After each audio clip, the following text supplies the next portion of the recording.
chicos, bienvenidos a este nuevo programa de Al Día con la Salud. Hoy tenemos a unas invitadas súper especiales, ellas nos están acompañando el día de hoy. Las dos son enfermeras, son docentes de la Corporación Universitaria Adventista.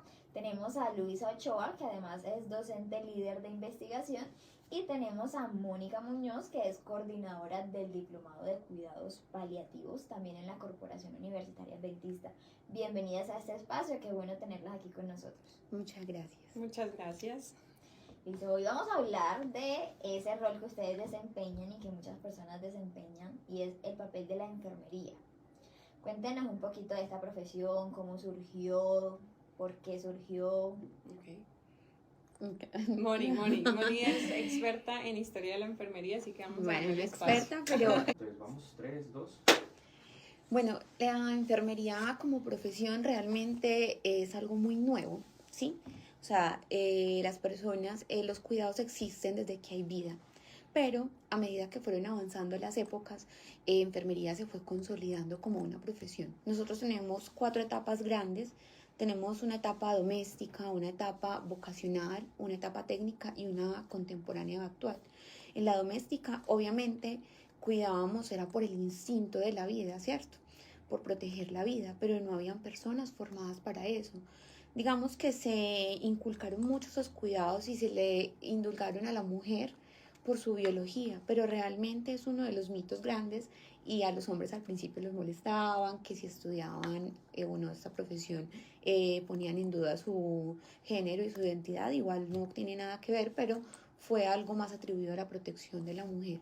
Luego, en esa época vocacional, la iglesia católica tenía todo el poder y el dinero, entonces muchas personas no sabían que uno no se salvaba por obras, y por obras entonces ellos vendían sus castillos, sus casas, y además se hicieron, después de la época de la venida de Cristo, se formaron cruzadas. Entonces personas que llevaban el mensaje de Cristo, pero al mismo tiempo ejercían como guerreros y cuidadores. Luego, en esa etapa técnica, fue un periodo muy oscuro. Es muy triste porque fue la época, digamos, de mayor iluminación científica, la era de las luces, donde empezaron los grandes avances científicos, pero para la enfermería fue oscura. Las mujeres teníamos un estatus muy bajo, se consideraba que teníamos un cerebro más pequeño que el hombre. No nos enseñaban ciencias duras, nos enseñaban ciencias blandas, las artes, a tejer, a bordar, porque nos preparaban era para ser esposas. Imagínate que podían ejercer solo como gobernantas, prostitutas y enfermeras.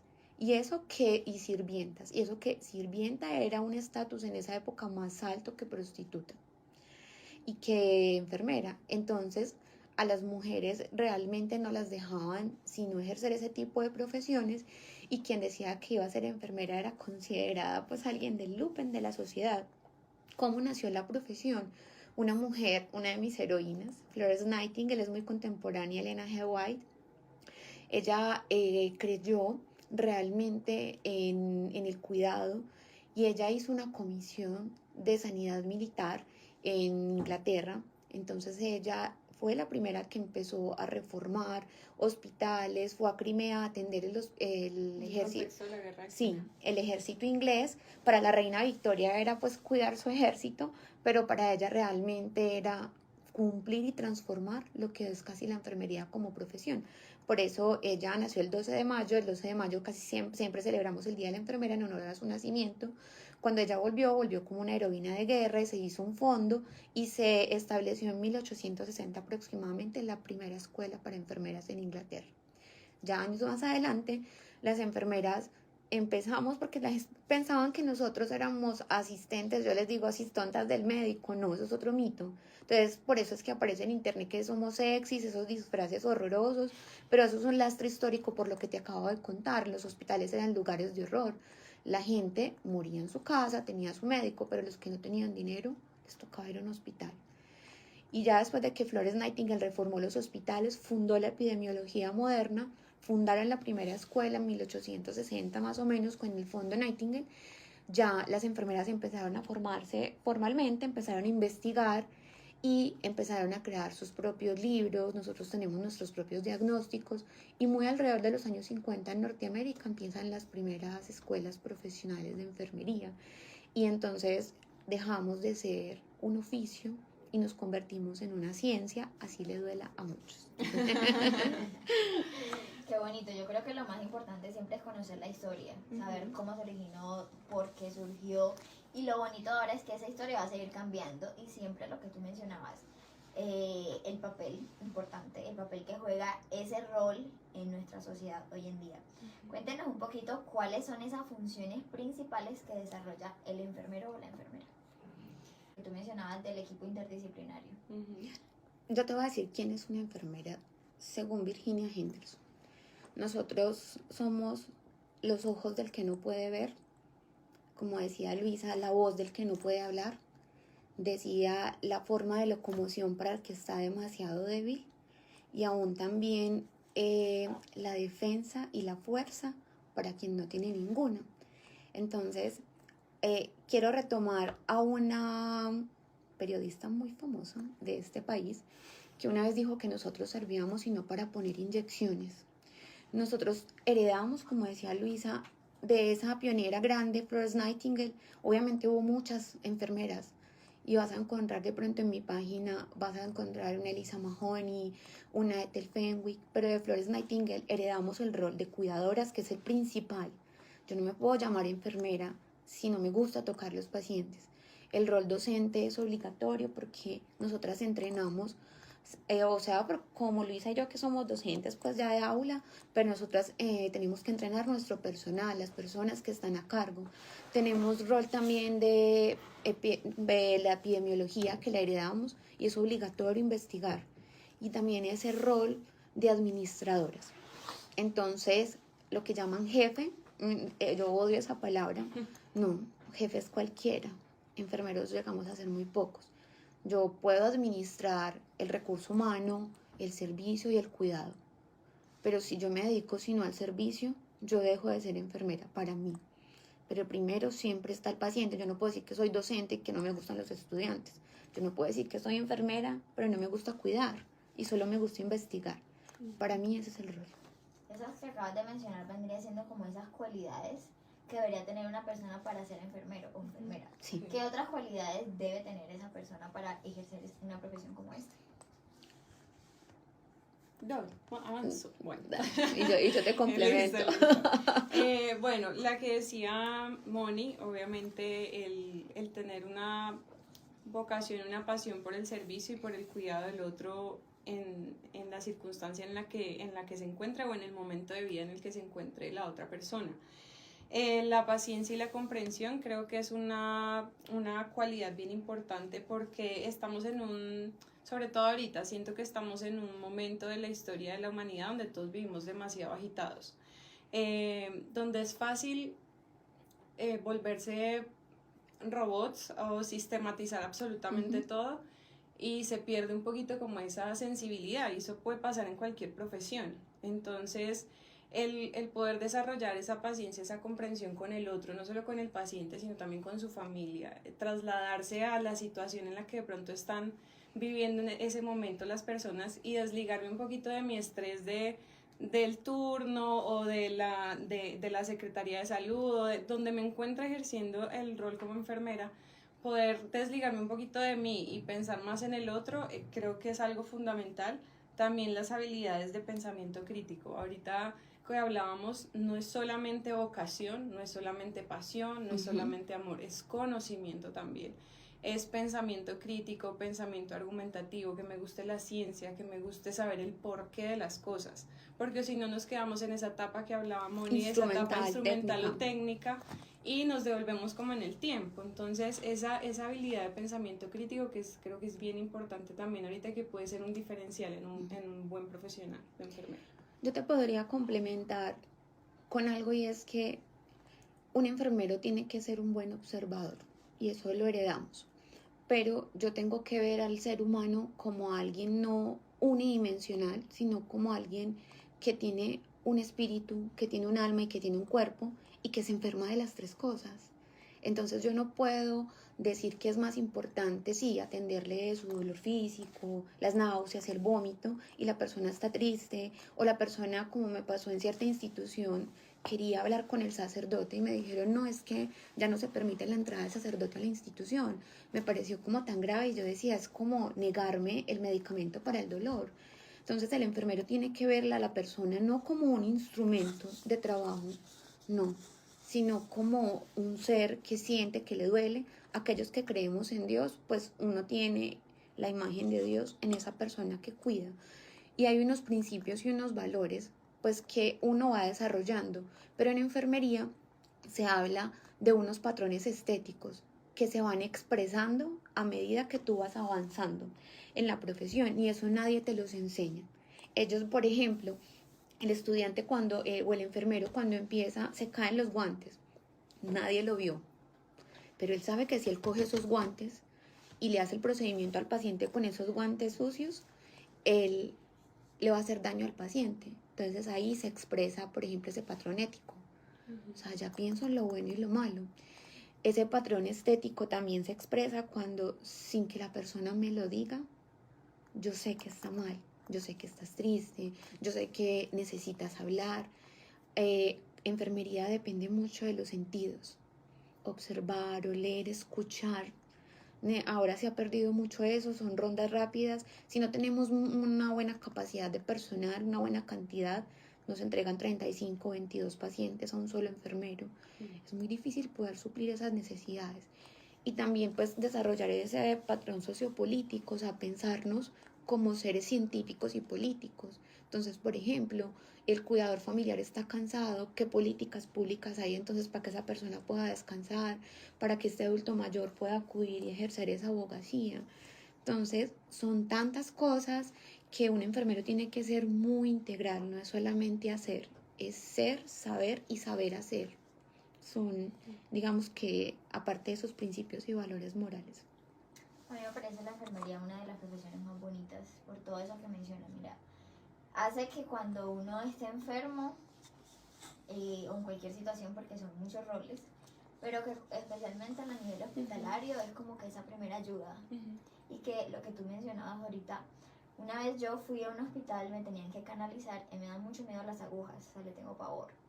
Pero la actitud de la enfermera ayuda mucho a cómo uno se sienta. O sea, yo me sentía mal, yo me sentía terrible, estaba enfermo. Pero que hizo la enfermera, ay, te da miedo, ven, ponte así, hasta así. Y lo hizo de tal manera que no me dolió, que no me dio miedo. Y ya cuando uno siente como esa sensación de alguien se está preocupando de verdad por ti, hasta uno se mejora. Entonces es bonito entender ese papel de la enfermería, y qué bonito que todos los enfermeros cumplan con esas cualidades. Cuéntenos un poquito también qué pueden trabajar, o sea, dónde pueden trabajar los enfermeros. Ahorita hablábamos de la promoción y la prevención, del rol hospitalario, pero ¿cuáles son esos roles donde pueden trabajar un enfermero o una enfermera? Bueno, Dale. enfermería ahora, la gente nos imagina solamente en el hospital, sí. bonitas, vestidas de blanco, y ya ni de blanco no nos vestimos. El enfermero tiene todos los campos de acuerdo a la visión que tenga. Ahora existen los enfermeros que nos llamamos de práctica avanzada, o sea, como somos ya una ciencia independiente, nosotros no trabajamos, no somos menos que otra profesión ni más que otra profesión. Es decir, enfermería no es una medicina de segunda clase. Enfermería es cuidados de primera y por eso está al mismo nivel de otros. Entonces, el rol de la enfermera puede estar en la consulta. Yo trabajo medio tiempo pues haciendo consulta. Puede ser en la docencia. Existen enfermeros de cruceros. Existen enfermeros escolares, que en España es una figura muy fuerte y es un profesional de enfermería. Existen enfermeros militares. Existen enfermeros comunitarios, epidemiólogos. O sea, y no hay, digamos, un rol más importante que el otro. El enfermero comunitario es tan fuerte, tan importante en ese rol como el clínico en el que está en cuidado intensivo. Entonces, ahora los enfermeros pueden ejercer de muchas maneras. De hecho, nos falta un poquito más ese rol sociopolítico. En otros países, el enfermero ocupa realmente una curul dentro del sistema de salud. Y algunos han ejercido como ministros de salud, que a veces nos tocan personas que no tienen la más mínima idea de lo que necesitamos nosotros. Entonces un enfermero tiene un rol muy grande domiciliario, en todas las áreas, en todas las áreas donde hay vida y cuidado y en la muerte, como es en el caso que me toca trabajar, pues como a mí. Otros que no mencionó Moni, que de hecho los he visto hace poco y me llaman mucho la atención. De hecho es una enfermera chilena y ella se enroló, lo que dice Moni es cierto, o sea, eso depende, tú puedes estar donde tú sueñes estar, ¿sí? Y a ella le encantaba el tema de las tecnologías en salud. Sí. Y trabaja en una empresa de desarrollo tecnológico en Japón. Apoyando el desarrollo de una tecnología en salud que hace como que haya interoperabilidad entre distintas organizaciones para el tema de interpretación de imágenes diagnósticas. Y ella ejerce no con otro rol, sino como enfermera, para ayudar a determinar los patrones de interpretación, para hacer las capacitaciones en los distintos hospitales que van a utilizar esa tecnología. Entonces, si eres enfermera, te apasiona también la tecnología, ahí tienes un lugar que muy seguramente vas a poder explorar. Claro, hay que desarrollar ciertas habilidades adicionales, pero eso todo es crecimiento. Hay otra enfermera en España, divulgadora de contenido en redes sociales, por ejemplo. Bueno, hay muchos, pero se me viene a la cabeza ella. Se vuelven escritores, tiene su propio libro, apoya en espacios, en escenarios de divulgación de conocimiento en un canal de televisión en España. Y otro que me parece súper interesante es en organizaciones que se encargan de la investigación clínica, como monitores de ensayos clínicos o coordinadores de ensayos clínicos. Entonces, no, lo que hay es... Y la telesalud. O sea, antes de la pandemia, por ejemplo, para mí no fue una novedad hacer lo que llaman telemedicina, porque yo ya la hacía. Entonces, la telesalud ha llegado para quedarse. De hecho, a veces hago consulta virtual de personas que han estado en otros países y quieren que yo les haga consulta, y uno puede perfectamente hacerlo. Hay enfermeras en Suiza, por ejemplo, es una teorista en enfermería, se llama Cornelia Ruland, y ella tiene un centro para la toma de decisiones difíciles. Y ella acompaña a sus pacientes, el que no quiere pues como más la diálisis o así, y lo acompañan desde el principio hasta el fin. Son centros de tanatología que también los tiene, por ejemplo, México. Entonces el enfermero ahora tiene que demostrar que es científico. Yo le digo al estudiante, si usted se queda en el hacer y no se pregunta y no le pone la razón a eso que está haciendo, te estás quedando en una etapa técnica, pero enfermería puede trabajar en lo que desee. Donde lo sueñe. Así es. Bueno, ya para ir finalizando, ¿qué mensaje le darían a las nuevas generaciones que están pensando en estudiar esta carrera? Si quieres darle primero tú y luego yo termino. Bueno, sí.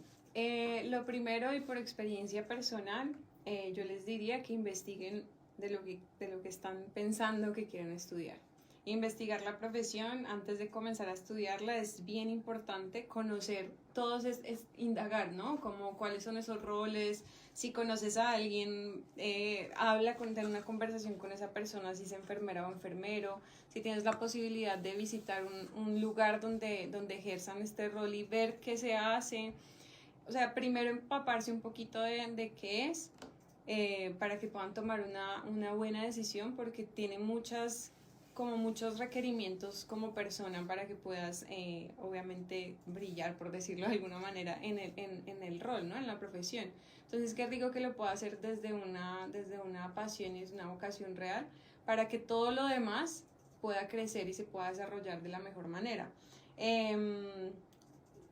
No, yo creería que ese sería como el consejo, que se empape si le gusta y pregunte, indague, conozca, se cuele por allá en algún lugar a mirar cómo es que trabajan. Bueno, yo el mensaje que le daría a la nueva generación es que solo quiere ser youtubers, tiktokers, influencers, que piensen, realmente esta no es una profesión para cualquiera. Y todos los días les cuestiono a mis estudiantes, ¿realmente quieren esto? Porque es una profesión en la que no te vas a volver millonario, para que de una vez no vayan a pensar. Es una profesión para servir y para amar. Entonces, si tú tienes que cuidar de ti mismo, de los otros y del ambiente. Si tú tienes pasión por la vida, por cuidar y amas esas tres cosas, eres apto para ser enfermero. Hay autoras que dicen que no importa lo ansioso y lo apasionado y las ganas que tenga, si no está dispuesto a prepararse, a estudiar, a trasnochar. Hay gente que dice, pero yo escogí enfermería porque no había matemáticas. Se necesitan todas las ciencias, porque es que estás en una ciencia. Y aquí con la diferencia de que un error significa una vida. Tú te equivocas en un aparato y lo puedes comprar y reemplazar.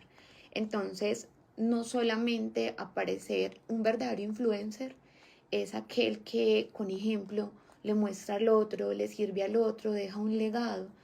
Yo le temo mucho a la vejez nuestra porque no vamos a tener quien nos cuide. Si todos quieren ser TikTokers, y me perdonan, pero los influencers y ganan el triple de dinero. Yo creo que eso lo aprendimos en la pandemia. Sí. Dijimos, esta generación, si viene otra pandemia, ¿dónde están los médicos? ¿Dónde están las enfermeras? ¿Dónde está el profesional de salud si no estamos estudiando esas carreras? Y uno entiende que hayan jóvenes que les gusta eso, o sea, esa es la generación y el mundo en el que están creciendo y se están desarrollando, pero de pronto que vean que hay la posibilidad de formarte, de ser un divulgador y un educador en ciencia. Con esos medios lo puedes hacer y puedes brillar también, pero que no pierdan esa parte del conocimiento, de la formación en una ciencia. De influenciar positivamente y dar ejemplo. Así es. Bueno, muchísimas gracias por habernos acompañado en este Ustedes. espacio. Qué bonita Gracias a carrera, qué bonita profesión. Ya sabemos que esa carrera está en la Corporación Universitaria Adventista. Tenemos a estas docentes. Si les gustó la conversación de hoy, les va a gustar más las clases. Y si tienen alguna duda ya pueden ir a preguntar, se les da ahí una Estamos a la asesoría orden. inicial. Exactamente. Muchas gracias por el espacio. Gracias a ustedes por acompañarnos y nos vemos en otro episodio de Al Día con la Salud. Muchas gracias.